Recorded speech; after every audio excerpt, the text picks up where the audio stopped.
भगवान श्री राम जी ने अनेकानेक पर्वतों के शिखरों से समुद्र पर पुल बांधा। जब बड़े बड़े बंदर अपने हाथों से पर्वत उठा उठा कर लाते थे, तब उनके वृक्ष और बड़ी बड़ी चट्टानें थर थर कांपने लगती थी। इसके बाद विभीषण की सलाह से भगवान ने सुग्रीव, नील, हनुमान आदि प्रमुख वीरों और वानरी सेना के साथ लंका में प्रवेश किया। वह तो श्री हनुमान जी के द्वारा पहले ही जलाई जा चुकी थी। उस समय वानर राज की सेना ने लंका के सैर करने और खेलने के स्थान, अन्न के गोदाम, खजाने, दरवाजे, फाटक, सभा भवन, छज्जे और पक्षियों के रहने के स्थान तक को घेर लिया। उन्होंने वहां की वेदी, ध्वजाएं, सोने के कलश और चौराहे तोड़ फोड़ डाले। उस समय लंका ऐसे मालूम पड़ रही थी जैसे झुंड के झुंड हाथियों ने किसी नदी को मत डाला हो।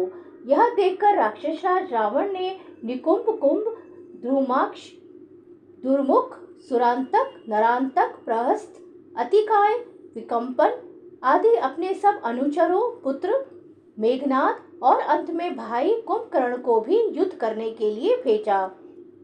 राक्षसों की वह विशाल सेना तलवार, त्रिशूल, धनुष, प्रास, सृष्टि, शक्ति, बाण, भाले, खड्ग आदि शस्त्र अस्त्रों से सुरक्षित और अत्यंत दुर्गम थी। भगवान श्री राम ने सुग्रीव, लक्ष्मण, हनुमान, गंधमादन, नील, अंगद, जांबवान और पनस आदि वीरों को अपने साथ लेकर राक्षसों की सेना का सामना किया। रघुवंश शिरोमणि भगवान श्री राम के अंगद आदि सब सेनापति राक्षसों की चतुरंगिणी सेना, हाथी, रथ, घुड़सवार और पैदलों के साथ द्वंद्व युद्ध की रीति से भिड़ गए और राक्षसों को वृक्ष, पर्वत शिखर, गदा और बाणों से मारने लगे। उनका मारा जाना तो स्वाभाविक ही था, क्योंकि वे उसी रावण के अनुचर थे जिसका मंगल श्री सीता जी को स्पर्श करने के कारण पहले ही नष्ट हो चुका था। जब राक्षस राज रावण ने देखा कि मेरी सेना का तो नाश हुआ जा रहा है, तब वह क्रोध में भरकर पुष्पक विमान पर आरूढ़ हो भगवान श्री राम के सामने आया। उस समय इंद्र का सारथी मातली बड़ा ही तेजस्वी दिव्य रथ लेकर आया और उस पर भगवान श्री राम जी विराजमान हुए। रावण अपने तीखे बाणों से उन पर प्रहार करने लगा। भगवान श्री राम जी ने रावण से कहा, नीच राक्षस, तुम कुत्ते की तरह हमारी अनुपस्थिति में हमारी प्राण प्रिया पत्नी को हर लाए। तुमने दुष्टता की हद कर दी। तुम्हारे जैसा निर्लज तथा निंदनीय और कौन होगा। जैसे काल को कोई टाल नहीं सकता, कर्तापन के अभिमानी को वह फल दिए बिना रह नहीं सकता, वैसे ही आज मैं तुम्हें तुम्हारी करनी का फल चुकाता हूँ। इस प्रकार रावण को फटकारते हुए भगवान श्री राम ने अपने धनुष पर चढ़ाया हुआ बाण उस पर छोड़ा। उस बाण ने वृक्ष के समान उसके हृदय को विदीर्ण कर दिया। वह अपने 10 मुखों से खून उगलता हुआ विमान से गिर पड़ा, ठीक वैसे ही जैसे पुण्यात्मा लोग भोग समाप्त होने पर स्वर्ग से गिर पड़ते हैं।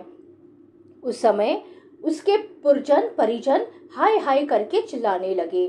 तदंतर हजारों राक्षसियां मंदोदरी के साथ रोती हुई लंका से निकल पड़ी और रणभूमि में आई। उन्होंने देखा कि उनके स्वजन संबंधी लक्ष्मण जी के बाणों से छिन्न भिन्न होकर पड़े हुए हैं। वे अपने हाथों, अपनी छाती पीट पीट कर अपने सगे संबंधियों को हृदय से लगा लगा कर ऊंचे स्वर से विलाप करने लगी।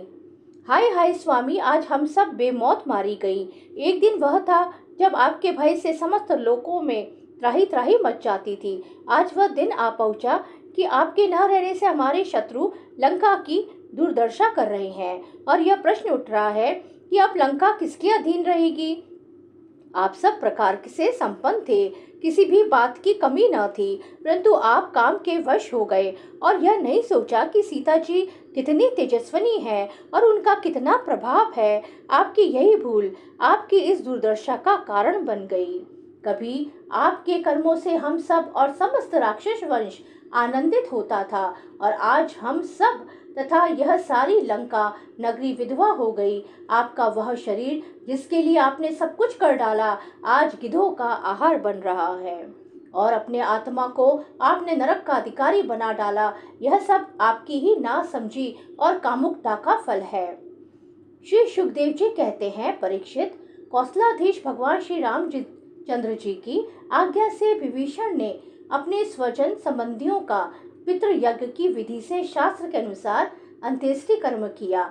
इसके बाद भगवान श्री राम ने अशोक वाटिका के आश्रम में अशोक वृक्ष के नीचे बैठी हुई श्री सीता जी को देखा। वे उन्हीं की विरह की व्याधि से पीड़ित एवं अत्यंत दुर्बल हो गई थी। अपने प्राण प्रिया अर्धाग्नि श्री सीता जी को अत्यंत दीन अवस्था में देखकर श्री राम का हृदय प्रेम और कृपा से भर आया। इधर भगवान का दर्शन पाकर सीता जी का हृदय प्रेम और आनंद से परिपूर्ण हो गया। उनका मुख कमल खिल उठा। भगवान ने विभीषण को राक्षसों का स्वामित्व, लंकापुरी का राज्य और एक कल्प की आयु दी और इसके बाद पहले सीता जी को विमान पर बिठाकर अपने दोनों भाई लक्ष्मण तथा सुग्रीव एवं सेवक हनुमान जी के साथ स्वयं भी विमान पर सवार हुए। इस प्रकार 14 वर्ष का व्रत पूरा हो जाने पर उन्होंने अपने नगर की यात्रा की।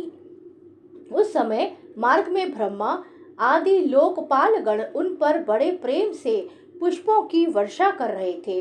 इधर तो ब्रह्मा आदि बड़े आनंद से भगवान की लीलाओं का गान कर रहे थे और उधर जब भगवान को यह मालूम हुआ कि भरत जी केवल गौमूत्र में पकाया हुआ जौ का दलिया खाते हैं, वलकल पहनते हैं और पृथ्वी पर डाब बिछाकर सोते हैं एवं उन्होंने जटाएं बढ़ा रखी हैं, तब वे बहुत दुखी हुए। उनकी दशा का स्मरण कर परम करुणाशील भगवान का हृदय भर आया। जब भरत को मालूम हुआ कि मेरे बड़े भाई भगवान श्री राम जी आ रहे हैं, तब वे पूर्ववासी मंत्री और पुरोहितों को साथ लेकर एवं भगवान की पादुकाएं सिर पर रखकर उनकी अगवानी के लिए चले।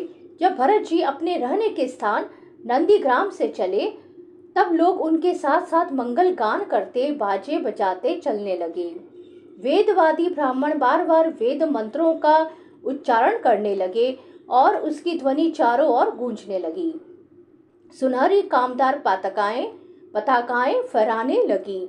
सोने से मढ़े हुए तथा रंग बिरंगी ध्वजाओं से सजे हुए रथ, सुनहले साज से सजाए हुए सुंदर घोड़े तथा सोने के कवच पहने हुए सैनिक उनके साथ साथ चलने लगे। सेठ साहूकार, श्रेष्ठ वारांगनाएं, पैदल चलने वाले सेवक और महाराजाओं के योग्य छोटी बड़ी सभी वस्तुएं उनके साथ चल रही थी। भगवान को देखते ही प्रेम के उद्रेक से भरत जी का हृदय गदगद हो आया। नेत्रों में आंसू छलक आए। वे भगवान के चरणों पर गिर पड़े। उन्होंने प्रभु के सामने उनकी पादुकाएं रख दी और हाथ जोड़कर खड़े हो गए। नेत्रों से आंसू की धारा बहती जा रही थी। भगवान ने अपने दोनों हाथों से पकड़कर बहुत देर तक भरत जी को हृदय से लगाए रखा। भगवान के नेत्र जल से भरत जी का स्नान हो गया। इसके बाद सीता जी और लक्ष्मण जी के साथ भगवान श्री राम जी ने ब्राह्मण और पूजनीय गुरुजनों को नमस्कार किया तथा सारी प्रजा ने बड़े प्रेम से झुकाकर भगवान के चरणों में प्रणाम किया। उस समय उत्तर कौशल देश की रहने वाली समस्त प्रजा अपने स्वामी भगवान को बहुत दिनों के बाद आया देख अपने दुपट्टे हिला हिलाकर पुष्पों की वर्षा करती हुई आनंद से नाचने लगी। भरत जी ने भगवान की पादुकाएं ली, विभीषण ने श्रेष्ठ चवर, सुग्रीव ने पंखा और श्री हनुमान जी ने श्वेत छत्र ग्रहण किया। परीक्षित, शत्रुघ्न जी धनुष और तरकस, सीता जी ने तीर्थों के जल से भरा कमंडलू, अंगद ने सोने का खड्ग और जामवन ने ढाल ले ली। जय सीताराम।